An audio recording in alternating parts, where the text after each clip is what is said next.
November marks the annual Stress Awareness Day, an international holiday dedicated to raising awareness about the most commonly reported symptom among workers worldwide, stress.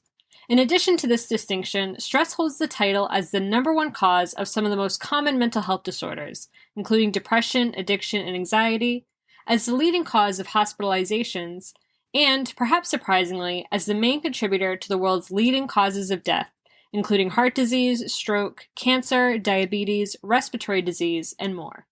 Yet while the mental consequences of stress are well documented and accounted for, ignorance, misconceptions, and stereotypes abound about the physical effects of stress. This includes the myth that physical illnesses that are linked to stress are psychosomatic or all in a person's head, or that stress in itself is a purely psychiatric illness. And of course, this is not only unfortunate, but quite harmful for the near 3 billion people that are thought to be experiencing stress on any given day, as they delay seeking help or treatment for their stress, unaware that it may lead to further, long-lasting complications. That said, joining me now to talk about stress, its physical ramifications, and what can be done about it is Skye Bailey, a clinical counselor here at Workplace Options and the founder of Building Keys to Life, a nonprofit organization for community-based resources for health and wellness. Hi, Skye. Thank you so much for joining me. Hello. How are you? Good. How are you? I'm doing well. Awesome. So to start us off, when people hear the word stress, more than likely their mind immediately recalls the mental manifestations of stress: racing thoughts, trouble concentrating, brain fog, mental exhaustion, disassociation, things of that nature. But stress can most certainly have an impact on a person's physical health as well. So the first question that I want to ask you is, what are some of the physical warning signs of stress that people should be looking out for? Okay. I would say the physical signs to really pay attention to is your breathing. Um, I'd say the number one thing with stress that we don't realize is that breathing, that it increases and it increases, and it almost feels like there's like something in your stomach or the pit of your stomach. So that can be just the onset of stress. But it can range from just your breathing to panic attacks, unprovoked panic attacks, feeling just overwhelmed with emotions, just in the moment, just really emotionally overwhelmed. That is another warning sign, I would say.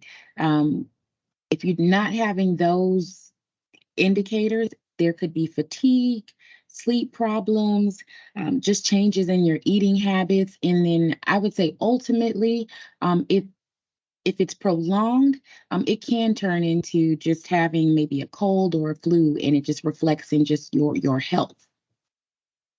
Definitely. And another fact about stress that I think many people might not know or might not think is true, is that stress is not inherently bad. It can be a good thing, as science tells us that manageable stress and a positive stress response can increase alertness, boost brain power, and overall add to a person's resilience. But of course, experiencing too much stress or staying in that stress response for too long can cause problems. So the next question I'd like to ask you is, what happens to a person, or more specifically, what goes on inside the body when a person's stress response is activated for too long?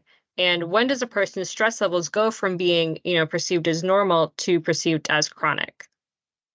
Okay, what goes on within the body when a person's stress response is activated for too long? Um, my response to that would be during a stressful situation, whether it's in environmental or psychological, it can activate the fight or flight response, which enables like a person to either fight the threat of the situation or flee the situation. Um, and naturally, if we're not just mentally there, it's difficulty in choosing what that response would be. So, in terms of how your body would feel, there are three stages within that fight or flight um, terminology, which would be your alarm stage. And during that stage, your body is just really preparing you to either, again, fight it or flee it. Then the second stage would be the resistance of the body attempting to really normalize what that would look like in the initial elevated emotions of either the fight or flight response. Um, and then your third stage within that fight or flight response would be um, just persistent chronic stress, I would say, of whatever that factor is that they are dealing with in that time. It could cause the body to really feel just exhausted, like going back to the physical symptoms of feeling fatigued and having those sleep problems. So that is how it is impacted with chronic stress.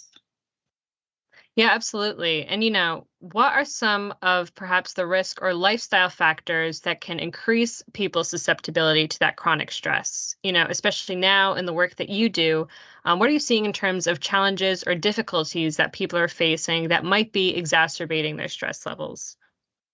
Okay. The number one challenge that I would say in this field that I'm just really observing is the demand for individuals to work harder due to the inflation. So that environmental picture of it's impacting just the society as a whole, which inflation is now the priority of how, will I do these? And self-care is more so put on the back burner of what people are doing for themselves to be able to just to better manage stress because again that focus is more so providing versus caring for themselves. Right, definitely. And inflation, it's hard too because it's unpredictable. It's kind of out of everyone's hands. There's only so much they can do in response to that. But turning our attention towards what's controllable, what are some coping strategies, practices, or techniques that people can use to alleviate some of those, physical effects of stress and manage their stress levels? I would highly, highly recommend walking. I know it probably sounds cliche to say walking or exercising, but in the form of getting out into nature. I don't think we realize how much nature really impacts our overall well-being. And it just really kind of sometimes aligns with our mood at the time. But getting fresh air, being able to kind of walk out how you're feeling and process that in just some clear space in nature. I think that's just the perfect way to just begin doing that. But if that is just not able, if that's not a practice or something that someone is not able to do, the next thing is there the mindfulness techniques. In the moment, like stress can be unprovoked, chronic stress or stressful full situations and our response to them can be triggered or unprovoked. So also learning what our physical symptoms relate to stress so that we can understand when the onset of it comes and how to just really deal with it appropriately, whether we're in a workplace setting, in a school setting, in a social setting, or even around family. It's just a good way to be able to learn yourself and what works to be able just to navigate managing stress. Right, absolutely. And I love to your first point about walking. That is something that I personally swear by. And you're right, does have such a huge influence on our overall well-being, our physical health, and our mental health. So speaking of that kind of connection, can you talk a bit about the link between mental and physical health when it comes to stress? Why is it so important for people to take care of their physical health when it comes to their mental well-being, and vice versa? Or in other words, how can counseling support help to alleviate the physical impacts of stress? Ooh, this is a good, healthy question too. um, well, mental health and physical health, they are like Batman and Robin, if I would can say. You can't have one without the other. So one also it impacts the other. Going back to like I was saying in the first question about the physical warning symptoms, quite naturally we feel all the symptoms of stress.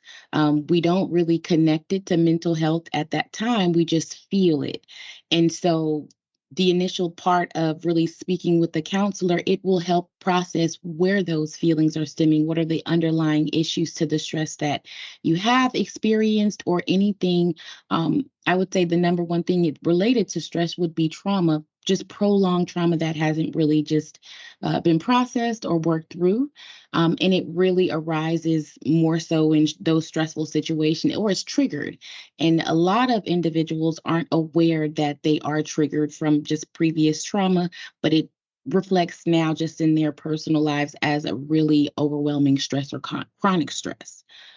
So I do think that counseling support will start in processing what are the underlying issues to stress, maybe even identifying some specific coping skills for that individual person to help navigate that process. Because everyone's coping skills to managing stress looks differently. You know, walking doesn't work for everyone. Mindfulness techniques may not work for everyone. Um, but even this is my number one thing that I do like to just recommend in terms of stress. If individuals have difficulty maybe building a supportive network for themselves to have someone to process stress with, recommending going to the animal shelter for emotional support always. There's always a friendly, furry animal that is there to receive that love or even just kind of be there and sit with you if that's what you're needing in that time. So, I know that we think of those normal, typical things that we would always recommend, but also thinking outside of the box of those things that really mean the most to us. And most people like furry animals. Right, definitely.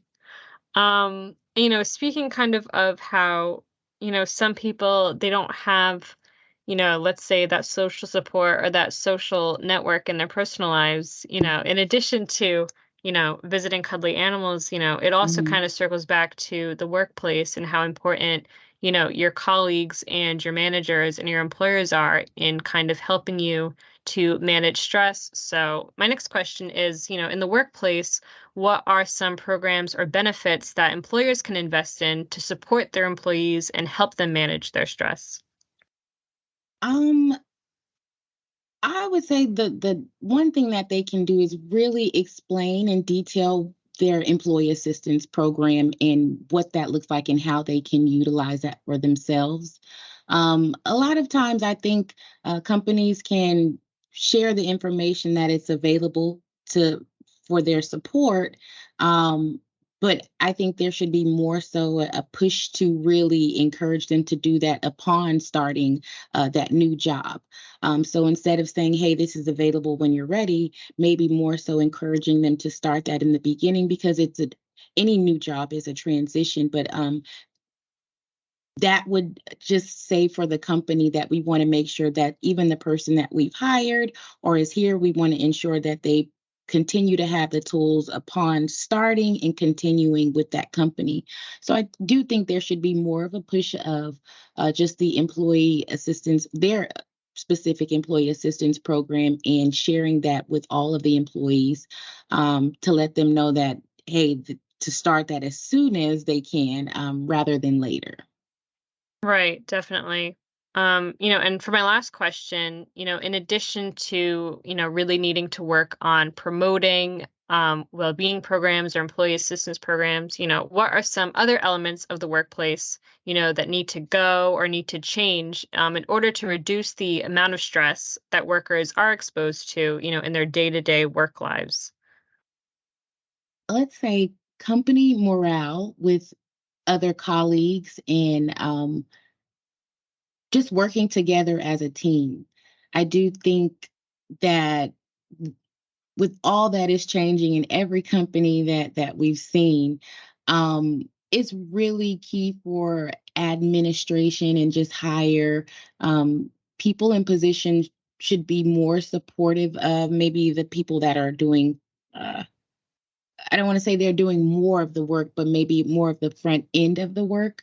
Um, that's just the component of working together as a team and understanding the barriers that come with this position, also in understanding the barriers that come with a higher admin position and transparency.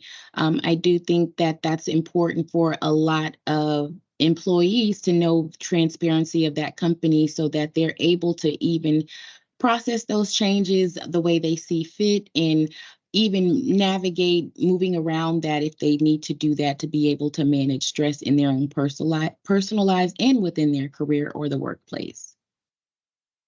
Well, those are all the questions that I have for you. Thank you so much for your responses and your insights. I really enjoyed our conversation. All right. Thank you so much for having me. And I really enjoyed this. This was so helpful for me. And I hope that everyone can be helped by this, just listening to this podcast. Awesome. Me too.